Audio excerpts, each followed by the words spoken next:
Dès aujourd'hui, réinvestissez votre acompte de réduction d'impôt sur un projet essentiel et qui prend de l'ampleur, TV Liberté. Dès aujourd'hui, réinvestissez sur une télévision libre, autonome, indépendante, sans filtre, qui ne dépend ni des oligarques, ni des partis, ni des lobbies, ni de l'État. Dès aujourd'hui, réinvestissez cet acompte pour obtenir un nouveau crédit d'impôt pour 2019. La presse d'information est aux ordres? Alors, soutenez la presse alternative en 2019, année de tous les changements.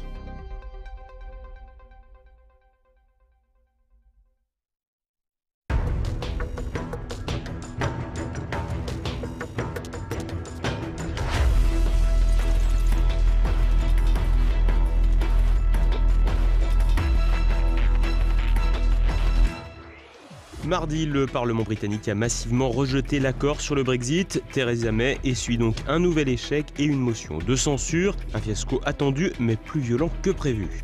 C'était un véritable marathon pour lancer le grand débat national. Emmanuel Macron s'est exprimé près de 7 heures devant les maires de la région venus pour l'occasion. Un dialogue fleuve qui n'a rien éteint de la colère des Gilets jaunes qui avaient préparé un comité d'accueil au président de la République. Alors que la crise sociale et écologique touche tous les Français, la multinationale Amazon détruit 3 millions de produits neufs par an. L'exécutif tente de réagir, mais au-delà d'un simple texte de loi, le pouvoir politique semble une nouvelle fois dépassé par un problème qui implique des réformes structurelles.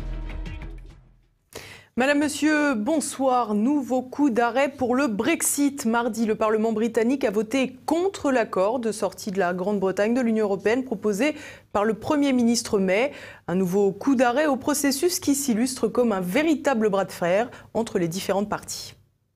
432 voix contre, 202 pour. Les 230 voix d'écart pour balayer l'accord sur le Brexit d'un revers de la main sonnent grave pour Theresa May. Pour la BBC, c'est l'échec le plus cuisant pour un gouvernement britannique en exercice. Une manière d'entrer dans l'histoire dont le Premier ministre Theresa May se serait bien passé. Il faut pourtant avouer que l'accord partait mal. Trop dur pour ceux qui regrettent la sortie de l'UE, trop léger pour les autres. C'est d'ailleurs pour cette raison que Florian Philippot, le président des Patriotes, favorable au Frexit, se félicite du rejet de l'accord par le Parlement britannique. Moi, je trouve que c'est une excellente décision pour la démocratie britannique. Parce que ce qu'ont fait simplement les parlementaires britanniques, c'est qu'ils ont rejeté un accord qui trahissait le Brexit. C'était un très mauvais accord qui donnait la part belle à l'Union européenne et qui trahissait le Brexit. Et bien là, ils ont dit non, c'est pas possible. Le peuple a voté par référendum pour le Brexit. Donc, ils ont respecté ce vote. Alors, c'est vrai qu'en France, les élites ont du mal à le comprendre parce que nous, on fait l'inverse. Moi, je suis persuadé que après ces petites péripéties politiques, qui sont pas bien graves, ça fait partie de la démocratie, eh bien, le Royaume-Uni va réaliser son Brexit, va sortir et va retrouver la liberté. Il n'y a rien de plus précieux pour les peuples que la liberté. Selon un amendement britannique, Theresa May devrait présenter un nouvel accord avant la fin de la semaine. Une nouvelle épreuve pour le Premier ministre qui a déjà dû affronter une motion de censure dans la foulée. En théorie, May devrait reprendre la parole lundi prochain pour présenter un nouveau plan d'action. Mais d'ici là, il va falloir s'entretenir avec les 27 et convaincre ses partenaires de faire marche arrière sur l'accord qui avait déjà été obtenu au forceps. À ce jeu-là, peu de chances que la Britannique sorte gagnante des discussions, puisque les 27 ont toujours marché de concert sur le dossier, aux grandes dames des Britanniques qui n'ont pas réussi à diviser les pays membres. En effet, Bruxelles n'a eu de cesse de compliquer la mise en place du Brexit depuis le vote. Pour Florian Philippot, la manœuvre est claire, donner une leçon pour éviter les émules. Le but des euro-fanatiques, des ayatollahs de l'Union européenne, c'est de faire peur au peuple. Et en particulier à ceux qui seraient tentés de partir. Les Français en font partie de plus en plus. Et donc, tout est bon en fait pour essayer de faire croire que c'est le chaos. Et donc, il faut absolument rester, qu'on ne peut pas sortir de la prison de l'Union européenne. Mais ça, c'est de la propagande. Ça s'appelle tout simplement de la propagande. Donc, ils essaient de retourner tous les événements en leur faveur. Quoi qu'il se passe au Royaume-Uni, de toute façon, ils essaient de faire croire que c'est toujours le signe d'un Brexit synonyme de chaos. Du côté des Britanniques, le spectre d'une possibilité de sortie de l'Union européenne continue de planer dans les esprits. Un scénario de no deal qui ne serait profitable à personne. Et de son côté, Emmanuel Macron a joué le tout pour le tout mardi. Le président s'est rendu à Bourteroulde dans l'Eure pour répondre aux interrogations d'élus normands. Un rendez-vous marathon sous haute sécurité, loin de calmer la colère des Gilets jaunes. Thibaut Bastide.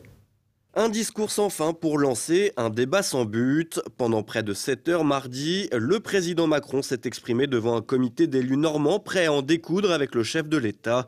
En faisant de Bourgtheulroude la ville départ du grand débat national, Emmanuel Macron y a concentré toute l'attention politico-médiatique du pays, expliquant que les forces de l'ordre aient dû faire place nette. Il faut dire qu'après 2 mois de mobilisation sociale, le président de la République voulait marquer le coup. Il s'est montré offensif et campé sur ces réformes malgré le terrible portrait de la France dressé par les maires. Fracturée, malade, dans une impasse, la France que les élus ont dépeint devait témoigner de l'inquiétude ressentie par une grande partie du pays. Pour calmer les tensions, Emmanuel Macron a pris le temps de répondre à chaque inquiétude exprimée. Après avoir diagnostiqué la crise des Gilets jaunes, en nommant pour la première fois la mobilisation, le chef de l'État a entrouvert une porte au dialogue, laissant entendre qu'il n'y avait pas de questions taboues. Au-delà de celles qui sont écrites, toutes les questions sont ouvertes. Moi, j'ai cité ces 35 sur lesquelles je m'engage à ce qu'il y ait une réponse ferme. Mais s'il y a des questions intelligentes, des sujets que je n'ai pas vus qui émergent, ils seront aussi pris. Il ne doit pas y avoir de tabou au moment où on se parle. Un dialogue ouvert avec des questions intelligentes, comprendre des questions qui ne fragilisent pas le pouvoir en place. Ainsi, lorsqu'il a été question de l'ISF, Emmanuel Macron a une nouvelle fois botté en touche et pointé du doigt les nombreux mensonges qui entourent le sujet. Au terme de ce marathon de près de 7 heures, le débat s'est soldé par de longs applaudissements de la part des élus, visiblement impressionnés par la prestation du président. Si l'opération séduction d'un Macron reparti en campagne a visiblement fonctionné, l'ambiance était tout autre à l'extérieur du gymnase. En effet, après des semaines de discrétion et de confinement, cette sortie présidentielle était la première depuis longtemps. Au cri de Macron démission, une centaine de gilets jaunes s'étaient rassemblés dans le village après avoir réussi à contourner les barrages. Cependant, le comité d'accueil réservé aux manifestants portait son lot de surprises puisqu'une amende de 135 € était distribuée à quiconque portait un gilet jaune aux abords du gymnase. Une nouvelle escalade de l'oppression qui continue de faire grimper la tension. D'ailleurs, un peu plus tôt dans la journée, Emmanuel Macron avait aussi ajouté de l'huile sur le feu en affirmant que certaines personnes en difficulté, je cite, déconnaient. Une formule pas très présidentielle, mais dont Emmanuel Macron use et abuse lorsqu'il s'adresse aux Français pour paraître proche du peuple et casser son image hors sol. Une stratégie perdante puisque cette petite phrase a fait réagir l'opposition qui a une nouvelle fois dénoncé le mépris du chef de l'État. 3 millions d'invendus détruits par Amazon. Alors que l'écologie suscite l'intérêt d'un nombre croissant de Français, la multinationale américaine est loin de montrer la voie à suivre. Olivier Frère-Jacques. Jeter des produits neufs en pleine crise économique et écologique, venant d'une multinationale comme Amazon, dont le chiffre d'affaires approchait les 180 milliards d'euros en 2017, le constat peut paraître un brin paradoxal. Une révélation émanant de l'émission Capital de dimanche 13 janvier, suscitant l'émoi du secrétaire d'État à la transition écologique, Brune Poirson. Cette dernière a d'ailleurs l'intention de faire voter une loi pour interdire ces pratiques. Des clauses contractuelles entre la plateforme Amazon et les vendeurs stipulent qu'en cas d'invendu, soit les marchandises sont renvoyées, soit elles sont détruites neuves. Une pratique légale, certes, mais qui dérange. Et pour cause, elle intervient alors que les Français s'inquiètent de plus en plus de la question écologique, comme en témoigne la pétition L'affaire du siècle et ses plus de 2 millions de signatures. Une pratique qui dérange aussi et surtout alors que les Français sont mis à contribution pour l'écologie via l'impôt avec la taxe carbone ou l'éco-participation notamment. Le secrétaire d'État entend donc présenter un projet de loi dit de l'économie circulaire qui devrait proscrire ce type de pratique. De son côté, Amazon se défend, affirmant à l'instar d'autres plateformes, de proposer en permanence à la vente des milliers de produits reconditionnés, essentiellement des produits issus de retours clients, presque neufs donc, et surtout moins chers avec des remises allant jusqu'à moins 50%. Le problème est donc plus délicat qu'il n'y paraît et pose de surcroît une question plus profonde sur l'écologie dans une économie obnubilée par la croissance et donc la consommation.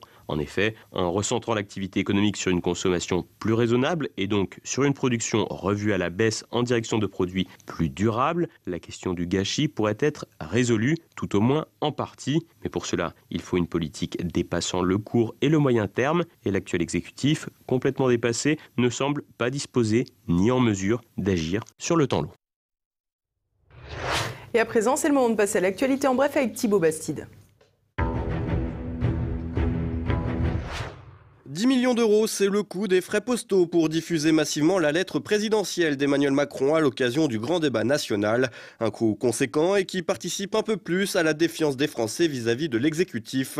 En effet, le président dépense 10 millions d'euros aux frais du contribuable pour diffuser un courrier auprès des Français afin d'évoquer un débat qui a pour origine l'oppression fiscale. Un nouvel épisode qui ne manque pas de piquant. Sur les réseaux sociaux, de nombreux internautes ont d'ores et déjà invité les Français à renvoyer le courrier à l'expéditeur. L'attentat de Strasbourg aurait bien été prémédité. L'enquête en cours aurait montré que le djihadiste Cherif Chekhat cherchait des armes depuis plusieurs semaines et avait confié à sa mère son intention de mourir. L'individu avait préparé une vidéo de revendication découverte sur une clé USB à son domicile et dans laquelle il prête allégeance à l'État islamique. Une vidéo qui pourrait dater de 2015 et témoignerait de l'ancienneté de l'engagement du terroriste Chekhat. Pour autant, si la préméditation n'est pas vraiment une surprise, l'enquête n'a toujours pas fait la lumière sur le fait que le terroriste ait pu s'introduire dans le marché de Noël alors que des barrages filtrants étaient mis en place. La France, terre de prédilection de la demande d'asile, alors que la tendance est à la baisse dans la plupart des pays européens. Les demandes de protection auprès de la France ont augmenté de 22% en 2018. Plus de 120 000 personnes ont demandé l'asile en France, des demandes émanant majoritairement d'Afghanistan, d'Albanie, de Géorgie, de Guinée et de Côte d'Ivoire. Près de 50% des demandes ont abouti, soit une augmentation de 9% par rapport à l'exercice 2017. Dans le reste de l'Union européenne, la tendance est à la baisse partout et si Paris demeure une place forte de la demande d'asile, cela semble s'expliquer par l'attractivité du pays en matière d'accueil puisque les nouveaux arrivants boudent des pays comme l'Italie et l'Espagne, mais aussi l'Allemagne et les pays nordiques désormais en retrait dans l'accueil des clandestins. Alternative für Deutschland, harcelé par les autorités allemandes. Alors que ce parti eurosceptique et hostile à l'immigration ne cesse de progresser outre-Rhin, les services de renseignement de Berlin enquêtent sur le parti. Une enquête initiée au motif de savoir si le mouvement porte atteinte au principe de l'état de droit, au vu de ses déclarations incompatibles avec le respect de la dignité humaine. Des accusations pour le moins étonnantes, alors que le mouvement a tout de même donné de nombreux gages et paraît surtout comme une formation de type national-libéral. Cette mise sous surveillance que d'aucuns qualifieraient d'antidémocratique a été saluée par l'ensemble du paysage politique et des officines communautaires du pays. La classe américaine, en pleine crise politique, Donald Trump fait livrer des hamburgers et des pizzas à la Maison-Blanche pour accueillir les joueurs de football des Clemson Tigers, une université de Caroline du Sud. Des délicats made in USA commandés pour une bonne et simple raison. Avec le blocage institutionnel que connaissent les États-Unis, il n'était apparemment pas possible pour le personnel de la Maison-Blanche de préparer la petite sauterie. Les douceurs américaines ont été commandées sur les deniers propres du président, un président visiblement heureux et qui en a profité pour faire étalage de son patriotisme culinaire en déclarant « Si c'est américain, j'aime ça ».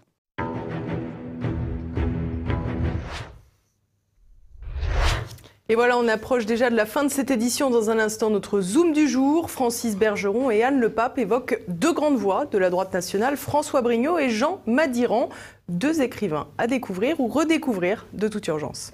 Profondément anticommunistes l'un et l'autre, François Brignot et Jean Madiran, indéniablement.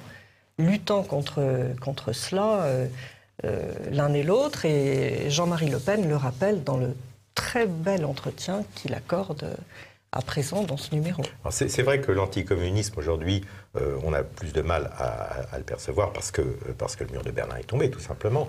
Mais il faut bien se rendre compte, et là effectivement les plus jeunes, il faut leur raconter cette histoire, c'est que l'Europe a été divisée par un mur, mais je dirais, extrêmement peu franchissable. Et de l'autre côté de ce mur, nous avions nos frères de l'Est qui étaient persécutés. Et ce n'étaient pas des persécutions marginales, ce n'était même pas enfin, on était dans le génocide ou dans le crime politique organisé, et ça a duré quand même jusqu'en 89. Ce soir, vous retrouverez également Perle de Culture. Anne Brassier et Arthur de Vatrigan évoquent les films coup de cœur de la semaine. Et François Berthe présente ensuite son ouvrage « Le temps des chefs est venu ». Et tout de suite, évidemment, c'est le moment d'une nouvelle chronique de la France de Campagnol avec Christian Combaz. Et quant à moi, c'est le moment de vous dire au revoir. Merci pour votre fidélité. À demain. Bonsoir.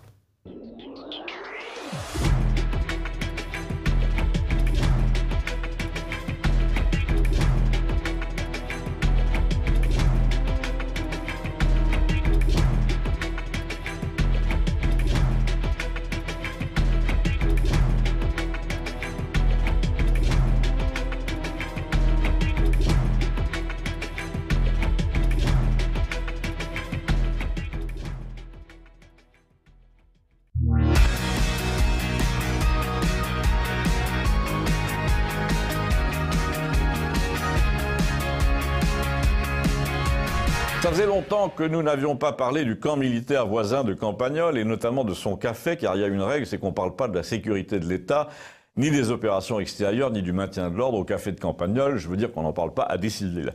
Mais le café de chez eux, là-bas, celui qui est proche du camp militaire et qui est dans une vieille maison toute grise avec une treille énorme et un ventilateur, est assez vaste et bruyant pour qu'il y ait toujours 2 ou 3 militaires de dos en train de partager une bière au comptoir ou devant la cheminée. Et si on a l'oreille fine, on peut glaner des propos intéressants. Ce jour-là, je m'étais fait oublier facilement parce que je lisais le journal à moitié caché derrière eux, près de la porte, et 2 types avec un peu de bouteille et une certaine formation, visiblement, dont l'un était en battle dress d'ailleurs, discutaient de la rumeur démentie par Libération selon laquelle des gens de l'European Force, c'est-à-dire de la force commune de maintien de l'ordre, une sorte de super gendarmerie montée par l'Europe il y a une dizaine d'années, s'était illustré sur ce qu'il faut bien appeler le champ de bataille de Paris. Donc le premier type, là, celui qui n'était pas en uniforme, a dit à l'autre à mi-voix, tout le monde a compris que c'était du pipeau, cette affaire d'intervention de l'European Force à Paris, mais c'est pas du pipeau, qu'il y a vraiment des gus qui s'entraînent pour faire ça un jour, et chez nous aussi. Alors je savais pas moi de quel nous il parlait, mais à première vue c'était l'armée elle-même. Et là, le truc intéressant est sorti sans que l'autre pose la question. Tu vas me dire, dit-il, pourquoi il mettrait des gus néerlandais? Pourquoi Macron ferait appel ouvertement à une force étrangère? Ça lui permet 2 choses. 1, il fait son cacou à propos de l'idée européenne et de la solidarité entre les nations. Il prend justement Airbus pour exemple, l'exemple de Toulouse. Il dit que c'est un tout. Quand vous déplacez des pièces d'avion, on peut considérer que la sécurisation de l'approvisionnement dépend de l'ordre public. Et donc, pour maintenir la sécurité des approvisionnements, tu fais appel à une force franco-belge, par exemple, ou belgo-espagnole, pour dégager les ronds-points, ce qui paraît normal. À quoi l'autre, le type en uniforme, a répondu amusé, mais ça m'étonnerait quand même qu'ils envoient des Allemands. Oui, d'autant plus, a dit l'autre, que les Allemands n'en font pas partie de cette force. Il y a l'Espagne, France, Italie, Pays-Bas, Portugal. Et ces gus surentraînés sont déjà opérationnels en ce moment en Bosnie, par exemple. C'est pas très loin. Mais de la part de Macron, c'est la grosse ruse, parce que derrière le maintien de l'ordre pour laisser passer les pièces d'Airbus, soi-disant, il va te dire que l'ordre en France affectent les autres pays de l'Union, leurs fournitures, leur commerce, comme à Rungis par exemple, puisqu'il paraît que la moitié du continent dépend plus ou moins de Rungis pour la bouffe. Et donc, il posait la question là à son collègue, comme s'ils étaient maîtres et élèves. D'ailleurs, en fait, il est possible que c'était le cas. Donc, répond-il à la place de l'élève, il peut nous dire que c'est inadmissible, que le mouvement des Gilets jaunes prend en otage toute l'Europe, du coup, et que donc toute l'Europe est fondée à se défendre et à envoyer des troupes. Donc par la même occasion, je ne sais pas si tu vois le schéma Wislar, comme il est grillé en France, il peut faire croire qu'il est le sauveur de l'ordre public en Europe, d'autant que l'OTAN va pas dire non. Et donc, l'autre militaire a risqué une réponse qui était en fait une question. Tu vas pas me dire quand même qu'il va faire donner l'armée sur un sketch à l'ukrainienne où le Parlement français s'adresserait à l'OTAN et à l'Union pour dire « nous avons besoin de vous ». Non, a répondu l'autre en riant. Pour l'instant, non. Pour un scénario à l'ukrainienne, il faudrait qu'on arrive déjà à montrer que Poutine finance les gilets jaunes.